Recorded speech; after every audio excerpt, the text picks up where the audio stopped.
Hey everyone, today I'm going to show you how to find your host key on Zoom. Without any further ado, let's get started. First, open your Google Chrome browser and navigate to zoom.us. Once the page loads, go ahead and log in with your credentials to access your Zoom account. This will take you to your main Zoom dashboard where you can manage all your meeting settings and account details. Now direct your attention to the upper right corner of your screen. You'll see 3 horizontal lines, which is your menu icon.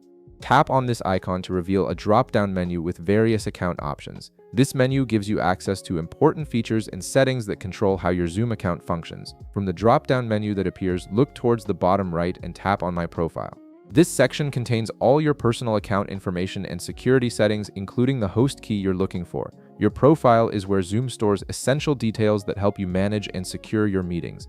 Once you're in your profile section, you'll need to scroll down through the page. Keep scrolling until you find the host key section. The host key is an important security feature that allows you to reclaim the host role during a meeting if needed, so it's crucial to know where to find it and keep it secure. When you locate the host key section, you'll notice that the actual key is hidden for security purposes. Just below the host key label, you'll see an eye icon. Tap on this eye icon to reveal your host key. This number is your personal host key, which you can use whenever you need to take control of a meeting as the host. And that's it. You've successfully located your host key on Zoom, giving you the ability to manage and secure your meetings more effectively. If this video helped you out, be sure to leave a like, subscribe, and I'll see you in the next one.